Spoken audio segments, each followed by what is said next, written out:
আমরা যখন হরিনাম জপ করি তখন আমরা সবচেয়ে যেই দিকটা বেশি ফেস করি সেটা হচ্ছে আমি কয়েকটা গুটি জপ করার পর আমি অটোমেটিকলি অন্য কোনো চিন্তায় মগ্ন হয়ে যাই।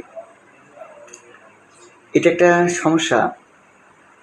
তো এটা স্বাভাবিক একটা বিষয়, কারণ মনের ধর্ম হচ্ছে সংকল্প এবং বিকল্প। মন কোনো বিষয়ে একটানা স্থির থাকতে চায় না, এটা মনের একটি স্বাভাবিক প্রবৃত্তির অংশ। তো সিস্টেমটা হচ্ছে, আমরা যখন জব করি এটা একটা তপস্যা, এবং এই সময় আমাদের এই সাধনাটুকু বজায় রাখতে হয়, নামের প্রতি পূর্ণ মনোনিবেশ করা। আমি জপ করছি, আমাকে খুব সতর্কতার সাথে প্রত্যেকটা জপগুটিতে আঙ্গুল স্পর্শ করে পূর্ণ মনোযোগ সহকারে হরে কৃষ্ণ কৃষ্ণ কৃষ্ণ হরে হরে, হরে রাম রাম রাম হরে হরে, পূর্ণ মনোযোগ সহকারে হরিনাম জপ করতে হবে। এভাবে আমাকে পূর্ণ মনোযোগটা রেখে আমি যেন প্রত্যেকটা গুটি স্পর্শ করে প্রত্যেকটা গুটিতে একবার করে পরিপূর্ণরূপে হরিনাম উচ্চারণ করছি। এইভাবে নামের প্রতি পূর্ণ মনোনিবেশ করতে করতে নামকে গুটিকে লক্ষ্য রেখে প্রত্যেকটা বার শুধু নামের ধ্যান করতে হয় প্রাথমিক স্তরে, অর্থাৎ নামের কাছেই প্রার্থনা করতে হয়, এবং নামই হচ্ছে পরমেশ্বর ভগবান।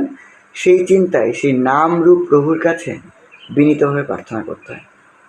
প্রথমে একটা জপগুটিতে 108টা, একটা জপমালাতে 108টা গুটিকার মধ্যে আমার 10 গুটিকার মধ্যে বা 20 গুটিকার মধ্যে মন একবার চলে যাচ্ছে, আমি আবার মনকে নিয়ে আসতেছি, আবার চলে যাচ্ছে, আবার নিয়ে আসতেছি।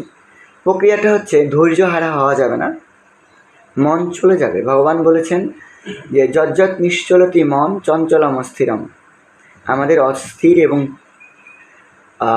চঞ্চল মন যেই যে জায়গায় যাবে সেখান থেকে আমাদের মনকে তত্ত্ব এবং নিয়মত আত্মনিবশম নয়, অর্থাৎ যেখানে মন চলে যাচ্ছে সেখান থেকে মনকে ফিরিয়ে আত্মার বশীভূত করতে হবে। এটা হচ্ছে সাধনা। আমি যখন এইভাবে এক মালার মধ্যে 20 গুটির মধ্যে একবারও মন যায়নি, পরবর্তী 30 গুটির মধ্যে একবারও মন যায়নি, 50 গুটি জপ করা হয়েছে, কিন্তু মন পূর্ণ গুটি এবং নামের মধ্যে মনোনিবেশ ছিল। এবং এইভাবে ক্রমান্বয়ে আমি যখন এটা করতেই থাকবো, যখন আমার এক মালাতে একবারও মন যায়নি, তারপরের মালাতে চেষ্টা করবো আবার মন যাবে না, এইভাবে আমার পরিপূর্ণ 16 নাম একটার সময় আমি অভ্যাস করতে করতে, অর্জুন বলেছেন যে মন অত্যন্ত চঞ্চল, দুর্দমনীয়, মনকে কন্ট্রোল করা যায় না। বাতাসকে বাধা সহজ, কিন্তু মনকে বাধা অনেক কঠিন। কিন্তু ভগবান বলছেন অসংশয় মহাবাহ মন দুর্নিগ্রহ চলন। মন যে কথা শুনতে চায় না, মন যে তার ইচ্ছা মতন চলতে চায়, এ বিষয়ে কোনো সন্দেহ নেই। কিন্তু অভ্যাসেন তো কোনতেও বৈরাগ্যেন চ গীর্যতে। আমরা যদি কন্টিনিউয়াসলি মনকে শান্ত রাখার অভ্যাস করতে থাকি, প্রতিদিন যদি এই অভ্যাসটুকু বজায় রাখি যে আজকে আমি 1 মালা জপ করব, ওই 1 মালা জপের মধ্যে আমি একবারও অন্য কোনো চিন্তা করব না, শুধু নাম প্রভুর চিন্তা করব এবং নাম প্রভুর ধ্যান করব। তাহলে এইভাবে আমরা 1 মালা 2 মালা 3 মালা 4 মালা বা 20 গুটি 30 গুটি এইভাবে করতে করতে একসময় আমাদের শুদ্ধ নাম জপ হবে, এবং একটা সময় এরকম স্থিরভাবে জপ করতে করতে আমাদের মন শান্ত হয়ে যাবে, এবং তখন আমরা নামের প্রতি রুচি লাভ করব এবং নামের যে অমৃত সেটি আস্বাদন করার সৌভাগ্য অর্জন করব।